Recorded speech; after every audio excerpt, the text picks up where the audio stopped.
자기를 부인하라는 건 자신의 욕망과 소원과 야심을 억제하라는 겁니다. 자기 십자가를 지라도 마찬가지 의미입니다. 자기 욕망을 십자가에 못 박듯이 죽이라는 거죠. 자기 십자가라고 합니다. 각자가 져야 한다는 말입니다. 예수님만 십자가 지시고 나는 안 져도 된다는 게 아닙니다. 그분이 십자가를 지심으로 하나님 뜻에 순종하셨던 것처럼 우리도 말씀 따라 십자가에서 죽는 삶을 살라고, 그런 자에게 예수님께서는 구원자가 되어주신다는 겁니다. 예수님 당시에 가장 흔한 남자 이름이 뭐였는지 아십니까? 예수였습니다. 우리는 보통 예수하면 그 한 분을 떠올리는데요, 성경에는 그분 말고도 다른 예수가 거명됩니다. 유스도라 하는 예수도 너희에게 무난하느니라. 유스도라는 별명을 가진 예수가 있다는 거죠. 예수는 이렇게 흔한 이름이었습니다. 온섬 가운데로 지나서 바보에 이르러 바예수라 하는 유대인 거짓 선지자인 마술사를 만나니, 바예수는 예수의 아들이라는 뜻인데요, 이렇게 유대인들은 자녀의 이름을 예수로 짓기를 좋아했습니다. 그런데요, 하나님께서 당신의 아들에게 예수라는 이름을 지어주셨습니다. 아들을 낳으리니 이름을 예수라 하라. 이는 그가 자기 백성을 그들의 죄에서 구원할 자이심이라 하니라. 하나님은 왜 그 흔한 예수라는 이름을 당신의 아들에게 직접 지어주셨을까요? 사람들이 좀 안 쓰는 이름, 뭔가 특이한 이름을 붙여주셨으면 더 신비롭지 않았을까요? 보시다시피 예수라는 이름은 하나님께서 직접 자기 아들에게 붙여주신 이름이었습니다. 여호와는 구원이시다라는 뜻이죠. 당시 유대인들이 자녀의 이름을 예수라고 지어줬던 건 그들 나름대로 구원에 대한 기대와 열망을 표출했던 겁니다. 여호와는 구원이시다! 그 이름의 의미처럼 하나님께서 자기들을 반드시 정치적으로, 군사적으로 구원해 주실 거라는 기대와 희망을 담아냈던 것이죠. 그런데요, 하나님께서는 그런 유대인들의 기대를 엎어버리셨습니다. 당신의 아들에게 유대인들의 기대가 듬뿍 담긴 예수라는 이름을 지어주셨지만 정작 그 아들은 정치적, 군사적, 물리적 구원자가 아니었던 것이죠.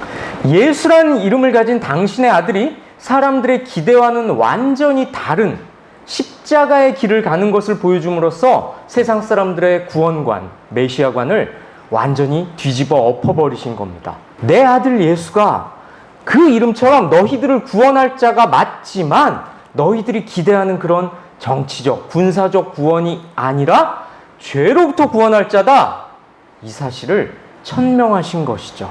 주의 백성에게 그 죄사함으로 말미암는 구원을 알게 하리니, 구원이란 죄로부터의 구원이라고 성경은 분명하게 말씀합니다. 그런데요, 사람들은 구원을 오해합니다. 이 세상에서 풍요와 행복을 얻는 것이 구원일 것이라고 막연하게 생각합니다. 혹은 자기들의 소원이나 야망을 이루는 일과 영적인 구원을 등가의 가치로 여깁니다. 하지만 하나님께서는 인간들의 잘못된 생각을 깨버리십니다. 유대인들이 기다렸던 정치적, 군사적, 물리적 구원자가 아니라 그들을 죄에서 건져낼 진짜 구원자를 보내신 것처럼 우리의 소원과 야망을 잘 안 들어주십니다. 왜일까요? 우리를 죄에서 건지려고 그러시는 겁니다. 자, 여러분, 올 상반기 최고의 히트작이 뭔지 아십니까? 나의 해방일지라는 드라마입니다. 여기 계신 분들은 밤낮으로 말씀 묵상만 하는 분들이니까 드라마 따위는 잘 안 봐서 모르실 텐데요, 정말 엄청난 인기를 끌었습니다. 특히 주연을 맡은 이 배우는 지금 대한민국의 대세남입니다. 그런데요, 여자 주인공이 이런 대사를 합니다. 죽어서 가는 천국 따윈 필요 없어. 살아서 천국을 볼 거야. 죽고 난 뒤에 천국이 무슨 소용이냐는 겁니다. 지금 이 땅에서, 현세에서 천국을 누려야지. 대수롭지 않은 것 같지만 저는 이 대사가 현대인들의 구원관을 어느 정도 반영하고 있다고 생각합니다. 지금 내 바라는 바가 이루어지고 내 욕망이 충족되는 게 중요하지 내세 따위는 관심 받기라는 거죠. 구원이란 영적인 문제입니다. 구원은 죄에서 해방되는 겁니다. 그런데 사람들은 구원을 내 욕망이, 내 소원이 이루어지는 것으로 생각합니다. 그러고 보니 그래서 이 드라마의 제목도 나의 해방일지였구만요. 이 드라마에는 눈길을 끄는 장면이 또 있습니다. 주인공 커플이 지나다니는 길에는 교회가 있는데요. 교회 이름도 해방교회입니다. 그런데요, 그 교회에는 이런 글귀가 걸려 있습니다. 오늘 당신에게 좋은 일이 있을 겁니다. 그래요.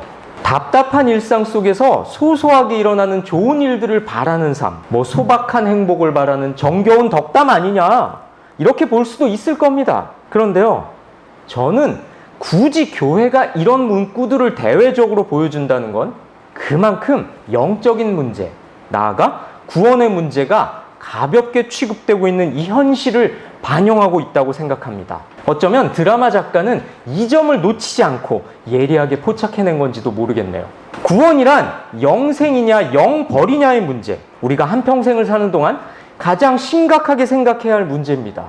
그런데 사람들은 그 중차대한 문제를 한없이 가볍게 여기고 있고요. 지금 누려야 할 복을 구원이라고 여기거나 아니면 구원보다 우선순위에 둡니다. 다른 이로서는 구원을 받을 수 없나니 천하 사람 중에 구원을 받을 만한 다른 이름을 우리에게 주신 일이 없음이라 하였더라. 하나님께서 당신의 아들에게 예수라는 이름을 주신 이유는 분명합니다. 천하 사람 중에, 다시 말해 모든 인간들에게 구원자는 예수님 한 분뿐임을 단호하게 선언하신 것이죠. 어떤가요? 사람들은 욕망이 실체화되면 행복해질 거라 생각합니다. 실현된 욕망이 자기들을 구원해 줄 것이라 기대합니다. 하지만 성경은 예수 외에는 어떤 것도 우리의 구원자가 될 수 없다고 분명하게 말씀합니다. 여러분, 하나님께서 왜 때로 우리에게 질병을 허락하시겠습니까? 왜 때로 우리에게 사건과 사고가 일어나는 걸 허락하실까요? 우리를 죄에서 건지시려고 그러시는 겁니다. 그런데도 사람들은 우리에게 아무 문제가 없는 것, 현세에서 복받는 걸 구원처럼 여깁니다. 하지만요, 진짜 복은 그게 아닙니다. 하나님께서 우리에게 어려움을 주시고 비천함을 경험하게 하시면서까지 우리를 죄에서 벗어나게 하시는 것, 그래서 우리를 구원의 여정으로 이끄시는 것, 그것이 바로 진짜 복입니다. 그런데요, 그 복을 예수님이 주고 계십니다.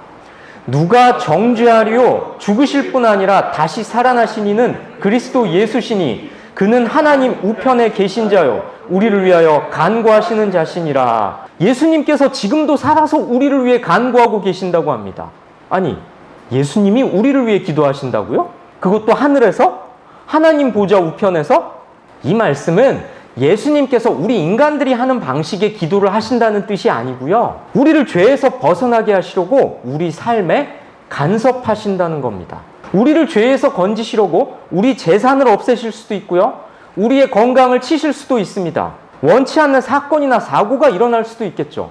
그런 간섭과 섭리를 우리는 구원의 경륜이라고 부릅니다. 그런데 거기에 우리의 소원이나 야망이 가당키나 합니까? 사도 요한은 이렇게 진술합니다. 하나님의 자녀는 계속해서 죄를 짓지 않는다는 것을 우리는 압니다. 하나님의 아들이 그를 지켜주시기 때문에 악한 마귀도 그를 건드리지 못합니다. 이 말씀의 의미를 잘 이해해야 하는데요. 하나님의 자녀라고 죄를 아예 안 짓는 게 아니죠. 악한 마귀가 우리 삶을 형통하게 할 때, 아무 문제 없이 우리가 세상에 빠져서 살게 할 때, 오히려 예수 그리스도께서 우리에게 문제와 어려움을 주셔서 우리를 세상으로부터 건져내신다는 뜻입니다. 그게 바로 하나님의 아들 예수님께서 우리를 지켜주신다는 의미죠. 어떤가요? 우리에게 아무 문제가 없는 것, 우리가 바라는 대로 되는 것, 기도하면 응답받는 것, 두드리면 열리고 구하면 주시는 것, 이것이 지켜주심이 아니죠. 누가복음 15장에 나오는 소위 탕자의 비유를 잘 아실 겁니다. 어떤 사람한테 두 아들이 있었는데요. 둘째가 아버지의 유산을 가지고 호기롭게 세상으로 떠납니다. 허랑방탕하게 살죠. 모든 걸 탕진해버립니다. 돼지 사료를 먹는 신세로 전락합니다. 그제서야 아들은 아버지가 생각나죠. 그리고 아버지께로 돌아옵니다. 아버지는 돌아온 아들을 성대하게 맞이합니다. 보통 이 이야기에서 하나님 아버지의 사랑을 읽어내려 합니다. 그런데요, 이 이야기의 주인공은 사실 큰아들입니다. 큰아들은 동생이 돌아오자 심통을 부리죠. 왜 그럽니까? 세상에 나가 허랑방탕했던 그 몹쓸 녀석을 아버지가 환대해 줬다는데 화가 난 겁니다.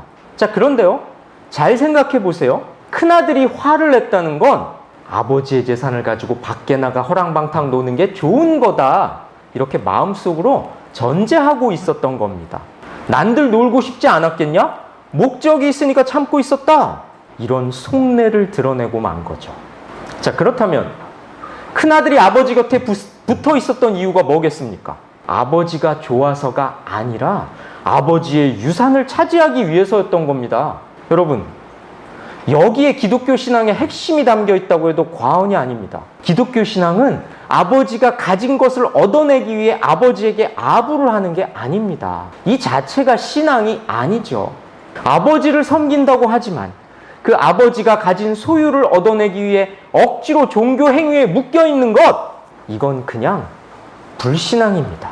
아버지가 좋아서 아버지가 원하는 뜻대로 순종하고 그 뜻을 시행하기 위해 목숨까지 거는 게 기독교 신앙입니다.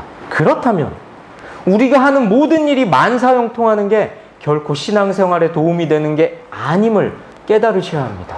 오히려 세상에서 힘을 갖는 것, 형통하게 하는 것들이 우리의 눈과 관심을 자꾸 가져갈지도 모릅니다. 입으로는 아니라고 하지만 마치 그것들이 구원을 가져다 줄 것처럼 그것들을 섬기게 될 수 있습니다. 필경 그렇게 될 겁니다. 이 점을 명심해야 합니다. 어떤 사람들은 교회를 문제 해결의 장소쯤으로 여기기도 합니다. 교회를 다니고 겉으로 신앙인이 되면 문제가 해결되고 복이 찾아올 거라고 은근히 기대하기도 합니다.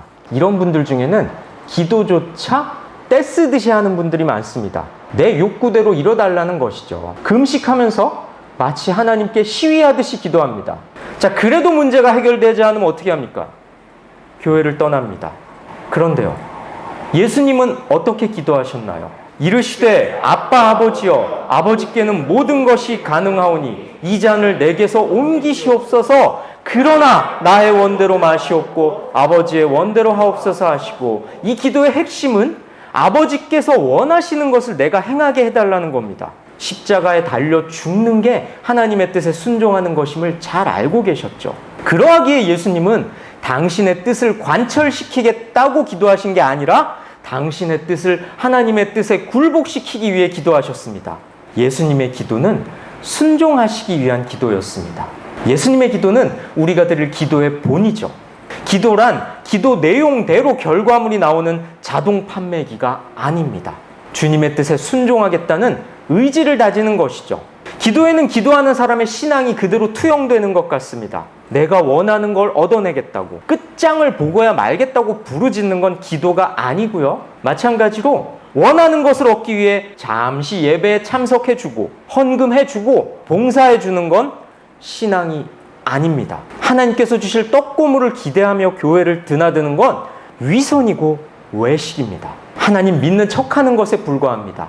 나아가 예수가 유일한 구원자임을 부정하는 것과도 같죠. 나의 해방일치 얘기를 좀 더 해볼까요? 등장인물들은 저마다 뭔가에 얽매여 있습니다. 해방이 필요한 존재들이죠. 첫째 딸은 연인을 갈구합니다. 아무나 사랑하고 싶다, 이렇게 말할 정도죠. 근사한 남자가 나타나면 그녀는 해방될까요? 아들은 욕망이 없어서 고민입니다. 야심도 없는데 의미 없는 직장 생활을 하느라 지쳤습니다. 새로운 직업이든 목돈을 만질 기회든 그에게는 뭔가 획기적인 변화가 있어야 될 것 같습니다. 반복되는 일상으로부터 해방되고 싶어 하죠. 막내딸은 사연이 좀 많습니다. 헤어진 연인에게 돈을 떼었고요. 직장에서는 계약직이라 차별 대우를 받습니다. 부당한 상사, 야비한 동료 때문에 어려움을 겪습니다. 가식적인 인간관계는 그녀를 옥죄고 있죠. 진솔한 연인이 나타나면 해방될 것 같습니다.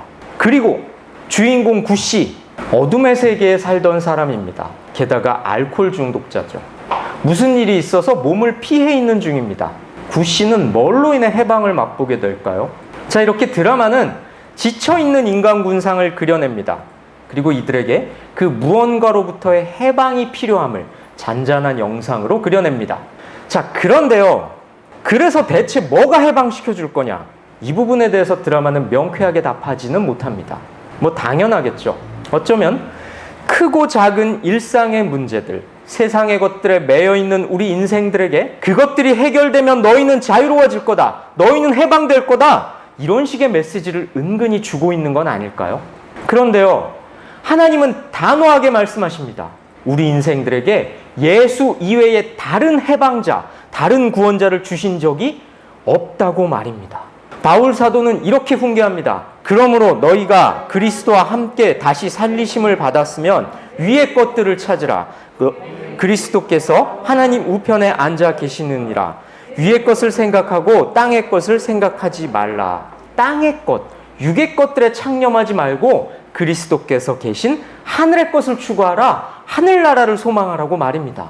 예수님께서는 구원에 관해 이렇게 말씀하셨습니다. 누구든지 자기 목숨을 구원하고자 하면 잃을 것이요 누구든지 나와 복음을 위하여 자기 목숨을 잃으면 구원하리라. 자기 목숨을 구원하고자 한다는 건 세상 것들의 힘을 빌어서 자신을 보호하려 한다는 겁니다. 그리고 그런 자들은 반드시 죽는다고 하십니다. 그런데요, 오늘날 사람들이 꼭 이렇게 합니다. 구하는 건 죄다. 육적인 문제가 해결되는 것, 이 세상에서 만사형통하는 겁니다. 그게 하나님의 복이고 그게 하나님이 자기를 사랑하시는 증거라고 생각합니다. 하지만 그리스도께서는 그런 자들이 구원받지 못할 거라고 하십니다. 그러니 우리는 예수를 믿는다고 하면서 그 예수가 아닌 예수가 주시는 떡고물에 관심을 가져서는 안 되는 겁니다. 만일 그렇다면 정치적 구원자를 기다리다가 그 기대가 좌절되니까 예수님을 십자가에 못 박아버린 유대인들과 조금도 다를 바가 없는 겁니다. 게다가요, 예수님은 나와 복음을 위하여 자기 목숨을 잃으면 구원하리라. 이렇게까지 말씀하셨습니다. 예수 그리스도와 복음을 위해서 육적인 생명을 잃어버리는 자에게 영원한 하늘의 생명을 약속하셨습니다. 자기 목숨을 잃는 게 뭘까요? 바로 앞구절이 설명해 줍니다. 무리와 제자들을 불러 이르시되 누구든지 나를 따라오려거든 자기를 부인하고 자기 십자가를 지고 나를 따를 것이니라. 구원을 말씀하시기 전에 바로 앞에서 뭘 말씀하셨나요? 자기를 부인하고 자기 십자가를 지고 나를 따를 것이니라. 자기를 부인하라는 건 자신의 욕망과 소원과 야심을 억제하라는 겁니다. 자기 십자가를 지라도 마찬가지 의미입니다. 자기 욕망을 십자가에 못 박듯이 죽이라는 거죠. 자기 십자가라고 합니다. 각자가 져야 한다는 말입니다. 예수님만 십자가 지시고 나는 안 져도 된다는 게 아닙니다. 나를 따르라는 건 닮으라는 겁니다. 예수님처럼 하라는 것이죠. 그분이 십자가를 지심으로 하나님 뜻에 순종하셨던 것처럼 우리도 말씀 따라 십자가에서 죽는 삶을 살라고, 그런 자에게 예수님께서는 구원자가 되어주신다는 겁니다. 예수님의 십자가 희생과 속죄 사역은 우리에게도 새로운 삶의 방식을 요구합니다. 이제 말씀을 정리해 볼까요? 하이델베르크 요리문답 29번을 보겠습니다. 질문이 이렇습니다. 왜 하나님의 아들이 예수, 즉 구원자라고 불립니까? 그 답이 이렇습니다. 왜냐하면 그는 우리를 우리의 죄로부터 구원해 주시기 때문입니다. 그러므로 우리는 어떤 다른 데서 구원을 추구하거나 찾을 수 없습니다. 예수님은 하나님의 백성들을 죄에서 구원하시기 위해 이 땅에 오신 유일한 구원자이십니다. 예수 믿는 우리는 절대 다른 것에서 구원을 찾아서는 안 됩니다. 혹자들은 이렇게 말할 겁니다. 아니, 구원자는 예수님이지 설마 내가 그걸 믿지 않을까 봐 저 당연한 얘기를 저렇게 심각하게 하고 있나? 이어지는 문답은 이런 분들을 위해 만들어진 것 같네요. 그렇다면 자신의 구원과 복을 성인들이나 자기 자신들이나 다른 것에서 찾는 사람들도 유일하신 구원자 예수님을 믿는 것입니까? 답이 이렇습니다. 그렇지 않습니다. 비록 그들이 예수님을 믿는다고 말로는 자랑할지라도 그들은 사실상 유일하신 구원자 예수님을 부인하는 것입니다. 예수님이 완전한 구원자가 아니든지 아니면 참된 믿음으로 예수님을 영접한 자들이 구원에 필요한 모든 것을 예수님에게서 찾든지 둘 중에 하나만 사실입니다. 여러분, 이렇게 예수의 이름을 부른다고 해서 다 예수를 믿는 게 아닙니다. 나더러 주여 주여 하는 자마다 다 천국에 들어갈 것이 아니오 다만 하늘에 계신 내 아버지의 뜻대로 행하는 자라야 들어가리라. 그렇다면 아버지의 뜻이란 뭔가요? 히브리서 기자는 이렇게 진술합니다. 이 뜻을 따라 예수 그리스도의 몸을 단번에 들이심으로 말미암아 우리가 거룩함을 얻었노라. 너희에게 인내가 필요함은 너희가 하나님의 뜻을 행한 후에 약속하신 것을 받기 위함이라. 예수 그리스도께서 하나님의 뜻에 순종하셔서 십자가를 지심은 그저 교리적 차원의 사건이 아니라 지금 우리에게 주어진 실제적 의무입니다. 말씀은 우리에게 십자가를 지고 죽으신 예수가 진짜 구원자, 유일한 구원자임을 믿고 우리도 인내하며 십자가를 질 것을 촉구하고 있습니다. 마치 구원을 줄 것처럼 유혹하는, 우리를 해방시켜 줄 것처럼 유혹하는 그 세상의 권세와 형통과 안락들과 절교하시고 예수님을 따라 십자가를 짐으로 구원의 은혜를 누리시는, 영생의 복을 누리시는 참된 성도 되시길 주님의 이름으로 축복하고 권면합니다.